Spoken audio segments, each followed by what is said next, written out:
Morning students, today I will teach you flowers. आज हम पुष्प के बारे में पढ़ेंगे। पुष्प के विभिन्न भाग, क्या क्या उसमें भाग होते हैं, उनके बारे में डिटेल में पढ़ेंगे। पुष्प जो होता है, एक जो प्ररोह होता है हमारा, मॉडिफाइड शूट उसको बोला जाता है, रूपांतरित प्ररोह होता है, तने पर ये लगते हैं। और इसका मुख्य जो कार्य होता है वो लैंगिक प्रजनन होता है, क्योंकि इसमें पुंकेसर और स्त्रीकेसर पाए जाते हैं, जो कि लैंगिक प्रजनन के द्वारा बीज की उत्पत्ति करते हैं और बीज से फिर नए पौधे का जन्म होता है। अगर हम बात करें पुष्प के तल और सममिति की बात करें, अगर हम इसकी सिमेट्री और इसके जो तल होते हैं उसकी अगर हम बात करें, तो इसमें जो है, जो पुष्प का जो अक्ष जो होता है उसको, वो पिछला जो भाग होता है उसको पश्च भाग बोला जाता है, और जो अग्र भाग होता है जो कि उसको जो है एंटीरियर या अग्र भाग उसको बोला जाता है। अब अगर हम पुष्प की बात करें, जो सम्मिति होती है पुष्प में, वो दो प्रकार की सम्मिति पाई जाती है।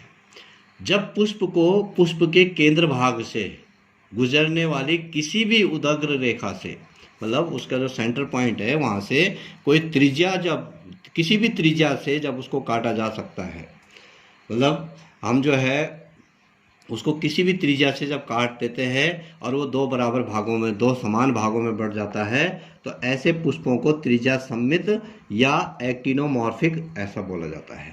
जैसे सरसों का पुष्प है या गुड़हल का पुष्प है, ये जो यहाँ पे गुड़हल का पुष्प है, ये किसी भी त्रिज्या से अगर हम इसको काटेंगे, कहीं से भी अगर इसको हम किसी भी त्रिज्या से, ये सेंटर पॉइंट है इसका, इस सेंटर पॉइंट से किसी भी त्रिज्या से अगर इसको काट देंगे तो इसके दो बराबर भाग होते हैं, समान भाग जो है, समान भागों में ये बढ़ जाता है।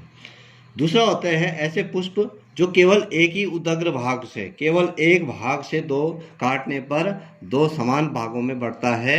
ऐसे पुष्पों को व्यास सम्मित या जाइगोमॉर्फिक बोला जाता है। तो दो प्रकार के पुष्प होते हैं, एक एक्टिनोमॉर्फिक होते हैं और एक जाइगोमॉर्फिक होते हैं।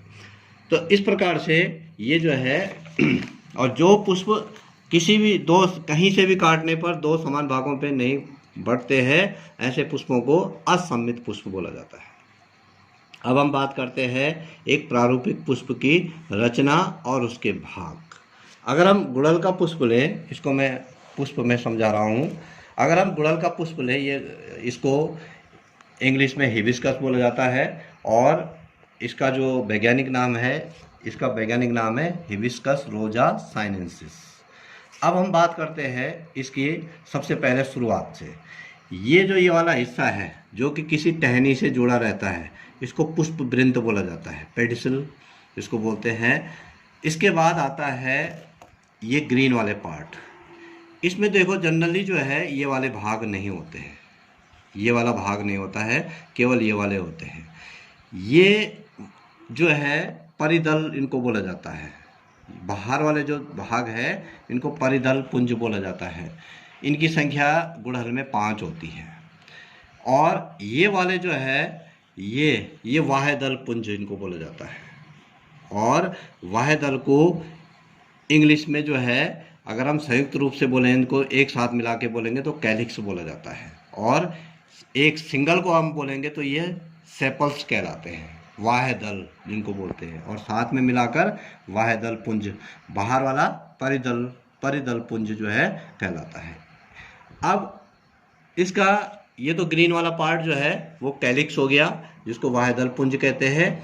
ये वाला जो कलरफुल भाग है, 1 2 3 4 5 है इसमें, ये जो कहलाता है इसको दल बोला जाता है, इसको दल कहते हैं, या हम इसको जो है पेटल्स कहते हैं।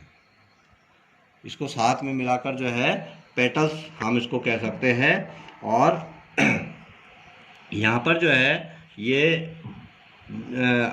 अगर हम इसको एक साथ मिलाकर कहें, पांचों को अगर हम बोलें तो इसको दल पुंज एक साथ कहते हैं, और इंग्लिश में इसे कोरोला कहते हैं।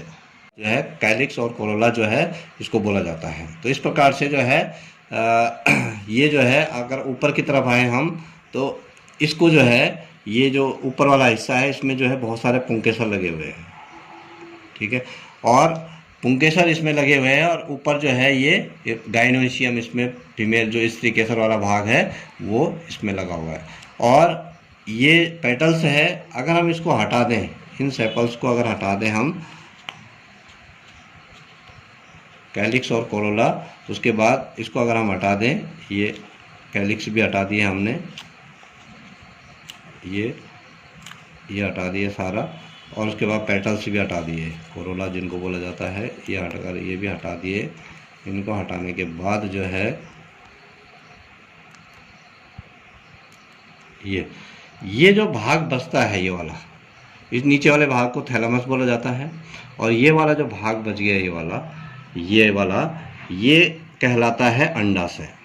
ये वाला भाग जो है अंडाशय कहलाता है। और अगर हम इस अंडाशय को भी हटा दें, इसका बाहर वाला भाग अगर हम हटा दें, इस प्रकार से अगर इसका भाग हटा दें, तो इसके अंदर बीजांड होता है। ये ओवरी के अंदर ओव्यूल होता है, ये वाला, ये ओव्यूल कहलाता है। इसी ओव्यूल के अंदर जो है वो निषेचन की क्रिया होती है, और इसी के अंदर बाद में बीजांड से बीज का निर्माण होता है।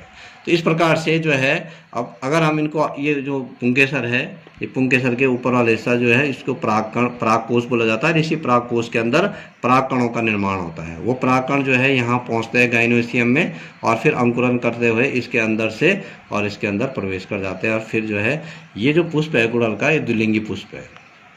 और द्विलिंगी पुष्प का मतलब उसमें मेल पार्ट और फीमेल पार्ट दोनों एक साथ एक ही पुष्प में पाए जाते हैं। तो इस प्रकार से जो है ये कहलाता है पुष्प के विभिन्न भाग। इसमें सब कुछ जो है वही, इस पूरा का पूरा वही दे रखा है। जो फीमेल पार्ट होता है जिसको हमने अभी निकाला ये, और अगर हम पुंकेसर हटा दें, यहाँ तक का जो भाग होता है उसको बोला जाता है, उस भाग को बोला जाता है जायंग या गाइनोइशियम, स्त्रीकेसर उसको कहते हैं। और जो पुंकेसर वाले भाग है उनको पुमंग या एंडोइशियम बोला जाता है। तो इस प्रकार से जो है ये पुष्प के विभिन्न भाग है। अब आगे बढ़ते हैं। ये पुंकेसर की अगर हम बात करते हैं तो पुंकेसर इस प्रकार की संरचना होती है। अगर हम इसको बीज से काटते हैं तो हमें इस प्रकार से दिखाई देता है, पोलन ग्रेन्स इसके अंदर दिखाई देते हैं। ये पोलन सैक कहलाता है, और इसमें जो नीचे वाला भाग है वो फिलामेंट कहलाता है, बीच वाला भाग एंथर कहलाता है। जो इनको जोड़ता है उसको कनेक्टिव या योजी उसको बोला जाता है। तो इस प्रकार से जो है ये अलग अलग। अगर हम बात करते हैं पुंकेसरों का संसंजन, cohesion of the stamens, stamens जो पुंकेसर होते हैं वो किस प्रकार से जुड़े रहते हैं। अब एक प्रकार होता है इसमें एक संघी पुंकेसर, मोनो एडल्फस उनको बोला जाता है। इसमें क्या होता है, जैसे अभी हमने गुड़हल में देखा, ये एक संघी कहलाता है। सारे पुंकेसर जो है एक ही उसमें जो है एक साथ जुड़े हुए हैं, एक संघी इसको बोला जाता है। ठीक है, ये गुड़हल, इसमें जो है ये जो है स्टिग्मा ऊपर की तरफ है, और ये जो स्टेमेंस है वो एक ही उससे जुड़े हुए, इसको एक संघी बोला जाता है। दूसरा होता है द्विसंघी या डाई एडल्फस। इस प्रकार से ये जो है यहाँ पर इस प्रकार से चना और मटर में होता है। देखो, चना और मटर में 10 पुंकेसर होते हैं, 9 तो इस प्रकार से जुड़े रहते हैं एक साथ, और एक अलग होता है बिल्कुल, डाई एडल्फस को बोलते हैं। एक अलग है और 9 का अलग जोड़ा जो है, अलग जो है वो ग्रुप में पाए जाते हैं। इसी प्रकार से जो है अगला है युक्त कोशी पुंकेसर। युक्त कोशी पुंकेसर में जो है यहाँ पर देखो, ये इस प्रकार से ये अलग युक्त कोशी बना रहे हैं। एक और होता है इसमें, उसको बोला जाता है समपुमंगी पुंकेसर, इसको बोला जाता है। देखो यहाँ पे क्या हो रहा है, देखो नीचे से फिलामेंट तो अलग अलग है, और ऊपर जो उनके एंथर है, परागकोश है, वो एक साथ जुड़ गए। ठीक है, ये जो है अलग अलग प्रकार इसके पुंकेसर के कहलाते हैं। अब ये स्त्रीकेसर और इसके बारे में पूरा दे रखा है। तो ये पुष्प के जो भाग है वो यहीं पे समाप्त होता है। अब नेक्स्ट डे हम पढ़ेंगे फल या फ्रूट। Thank you.